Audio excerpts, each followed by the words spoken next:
ഞങ്ങളുടെ പള്ളിയിലെ 3 നോമ്പിൻ്റെ വചനം പറയുന്ന ബിൻസി കൊച്ചമ്മയാണ്.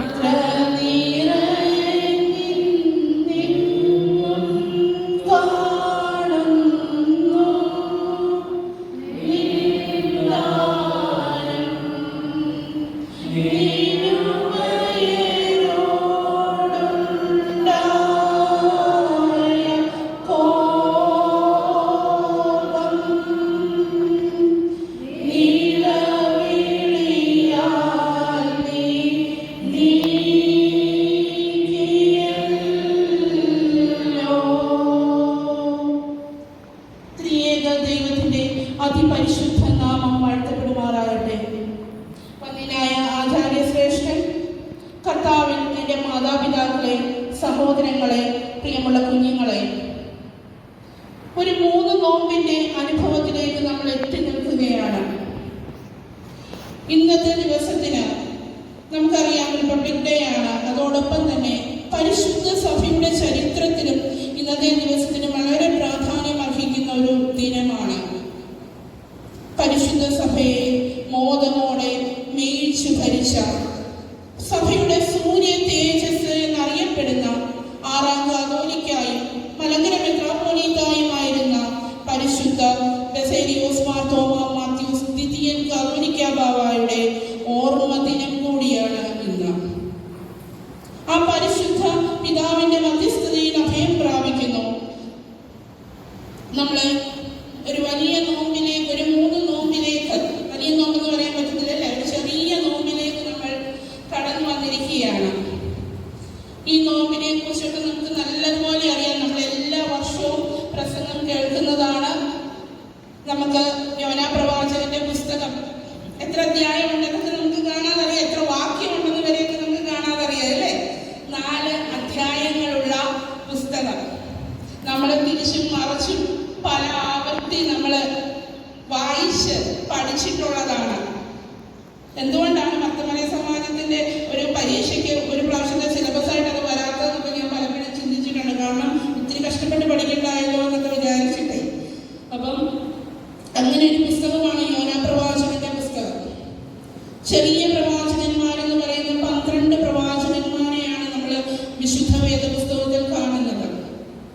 ഹോശേയ, യോവേൽ, ആമോസ്, ഒബദ്യാവ്, യോന, മീഖ, നാഹൂം, ഹബക്കൂക്ക്, ഹഗായി, സെഫന്യാവ്, സക്കരിയാവ്, മലാഖി എന്നിങ്ങനെ നമ്മൾ 12 ചെറിയ പ്രവാചകന്മാരെ നമ്മൾ വിശുദ്ധ വേദ പുസ്തകത്തിൽ കാണുന്നുണ്ട്. ഈ 12 ചെറിയ പ്രവാചകന്മാരിൽ ഒരാളാണ് യോനാ പ്രവാചകൻ. യോനാ പ്രവാചകനെ കുറിച്ച് നമ്മൾ ഓർക്കുമ്പോൾ ഞാൻ എപ്പോഴും ചിന്തിക്കാറുണ്ട്, യോനാ പ്രവാചകന് നമ്മുടെയൊക്കെ എൻ്റെയൊക്കെ സ്വഭാവത്തിനോട് ഏറ്റവും മാച്ചായിട്ടുള്ള സ്വഭാവമുള്ളൊരു വ്യക്തിയാണ് യോനാ പ്രവാചകൻ എന്ന് അല്ലെ. നമ്മളൊക്കെ ചിന്തിക്കുന്ന പല കാര്യങ്ങളും ജീവിതത്തിൽ ചിന്തിക്കുകയും പ്രവർത്തിക്കുകയും ചെയ്ത ഒരു വ്യക്തിയാണ് യോനാ പ്രവാചകൻ. ബാക്കിയുള്ള പ്രവാചകന്മാരെയൊക്കെ ഒരു വിശുദ്ധിയുടെ നിലയിലേക്ക് എത്തിക്കുമ്പോൾ യോനാ പ്രവാചകനെ മാത്രം നമ്മൾ ആദ്യം ചിന്തിക്കുന്ന ഒരു അനുസരണം ഇല്ലാത്ത ഒരാള്, അങ്ങനെയൊക്കെയല്ലേ നമ്മൾ ആദ്യം ചിന്തിക്കുന്നത്.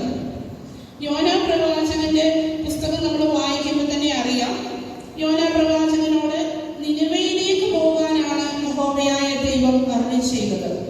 പക്ഷേ യോനാ പ്രവാചകൻ യാഫോക്കടവിൽ നിന്നും തർശീഷിലേക്കുള്ള കപ്പൽ കയറുകയാണ് ചെയ്തത്. വേദ പുസ്തക ചരിത്രകാരന്മാര് അതിന് 2 കാരണങ്ങൾ പറയുന്നുണ്ട് എന്തുകൊണ്ടാണ് യോനാ പ്രവാചകൻ നിനവയിലേക്ക് പോകാഞ്ഞതെന്ന്. ഒന്നാമത്തെ കാരണം ഇസ്രായേൽ രാജ്യത്തിന്റെ ശത്രു രാജ്യമായിരുന്ന അസീറിയയുടെ തലസ്ഥാനമാണ് നിനവ. അപ്പം ഈ ശത്രു രാജ്യത്ത് പോയി ഞാൻ പ്രസംഗിച്ചിട്ട് അവരങ്ങ് നന്നായി പോയാലോ എന്നൊക്കെയുള്ള ഒരു ഈഗോ കാരണമായിരിക്കാം യോനാ പ്രവാചകൻ അങ്ങോട്ട് പോകാഞ്ഞത്. രണ്ടാമത്തെ കാരണം, യോനാ പ്രവാചകൻ അറിയാം അവിടെ പോയി പ്രസംഗിച്ചാൽ ദൈവം, യഹോവയായ ദൈവം അവർക്ക് കൽപ്പിച്ചിരിക്കുന്ന ശിക്ഷയൊന്നും വരുത്തത്തില്ല എന്ന് യോനാ പ്രവാചകൻ അറിയാം. ഈ 2 കാരണങ്ങൾ കൊണ്ടാണ് യോനാ പ്രവാചകൻ നിനവയിലേക്ക് പോകാഞ്ഞത് എന്നാണ് നമ്മുടെ വേദപുസ്തക ചരിത്രകാരന്മാർ പറയുന്നത്.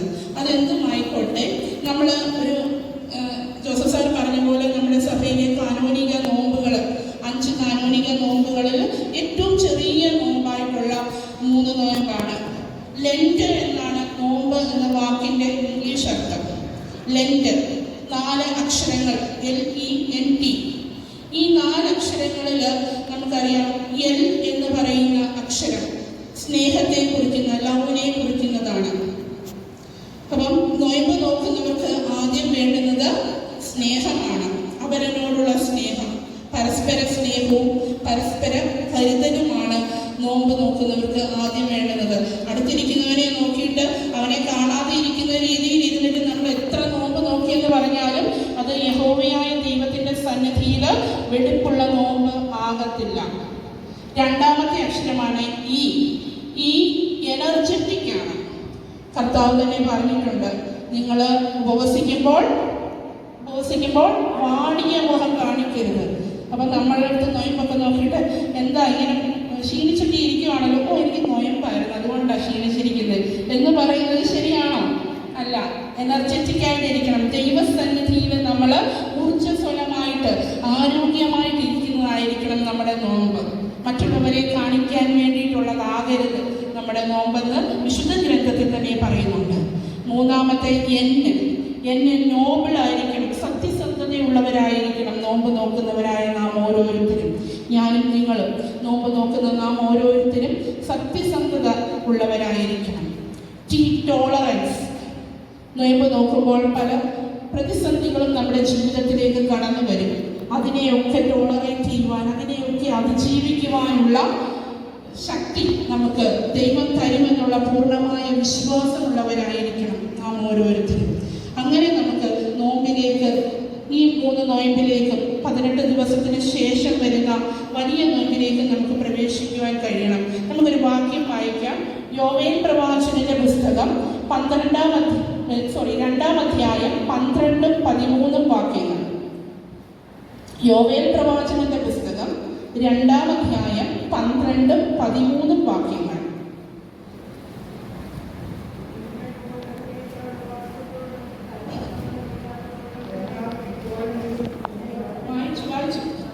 എന്നാൽ ഇപ്പോഴെങ്കിലും നിങ്ങൾ പൂർണ്ണ ഹൃദയത്തോടും ഉപവാസത്തോടും കരച്ചിലോടും വിലാപത്തോടും കൂടെ എങ്കിലേക്ക് തിരുവീനെന്ന് യഹോവയുടെ അരുളപ്പാട്. എന്നാൽ ഇപ്പോഴെങ്കിലും പൂർണ്ണ ഹൃദയത്തോടും, ദൈവത്തിന് വേണ്ടുന്നത് എന്താണ്? പൂർണ്ണ ഹൃദയം. നമ്മുടെ പൂർണ്ണമായിട്ടുള്ള അർപ്പണമാണ് ദൈവത്തിന് വേണ്ടുന്നത്. ഉപവാസത്തോടും കരച്ചിലോടും വിലാപത്തോടും കൂടെ ദൈവസന്നിധിയിലേക്ക് തിരിയുവാൻ നമുക്ക് സാധിക്കണം. വസ്ത്രങ്ങളെയല്ല, ഹൃദയങ്ങളെ തന്നെ കീറി നിങ്ങളുടെ ദൈവമായ യഹോവയുടെ സന്നിധിയിലേക്ക് തിരിയുക. വസ്ത്രങ്ങളെ ഞാൻ നേരത്തെ പറഞ്ഞതുപോലെ പുറമേയുള്ള കാര്യങ്ങളെ അല്ല, ഹൃദയങ്ങളെ തന്നെ കീറി ഹൃദയത്തിന്റെ മാംസഫലകമേൽ ദൈവത്തിനെ പ്രതിഷ്ഠിച്ച് ദൈവത്തിന് സമ്പൂർണ്ണമായി സമർപ്പിച്ചുകൊണ്ട് നമുക്ക് നോമ്പ് നോക്കുവാനായിട്ട് സാധിക്കണം. പരിശുദ്ധ ദിദിമോസ് ബാവാതിന്മേനി പറയുന്നത് പോലെ നോമ്പും ഉപവാസവും നമുക്ക് ദൈവസന്നിധിയിലേക്ക് കടന്നു ചെല്ലുവാനായിട്ടുള്ള 2 ചിറകുകളാണ്. നോമ്പും ഉപവാസവും ദൈവസന്നിധിയിലേക്ക് കടന്നു ചെല്ലുവാനുള്ള 2 ചിറകുകളാണ് നമുക്ക്. പ്രാർത്ഥന ദൈവസന്നിധിയിലേക്ക് നടന്നത് പോലെ നോമ്പും ഉപവാസവും ദൈവസന്നിധിയിലേക്ക് പറന്ന് അടുക്കുന്നതാണ്. അപ്രകാരമുള്ള നോമ്പും ഉപവാസവുമായി ആയിത്തീരട്ടെ നമ്മുടേതെന്ന് പ്രാർത്ഥിച്ചുകൊണ്ട് ഇന്നത്തെ നമ്മുടെ 3 നോയമ്പിന്റെ ചിന്തയ്ക്കായിട്ട് നമുക്ക് ഒരുങ്ങാം. യോനാ പ്രവാചകന്റെ ജീവിതത്തിലൂടെ നമുക്കൊന്ന് കടന്നു പോകാം. ഒന്നാമതായി അറിവും അനുഭവവുമുള്ള പ്രവാചകനാണ് യോനാ പ്രവാചകൻ. അറിവും അനുഭവവുമുള്ള പ്രവാചകൻ.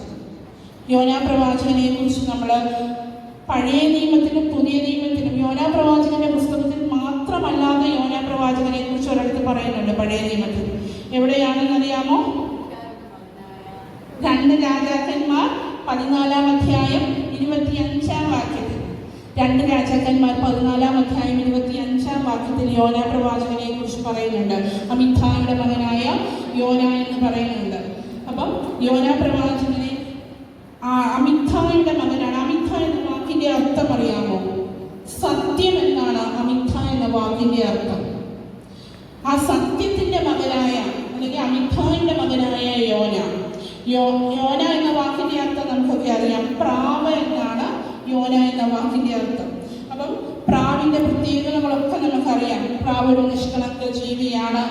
പ്രാവ് അഴുക്ക് കണ്ടാൽ അതിനൊന്നും തൊടത്തില്ല.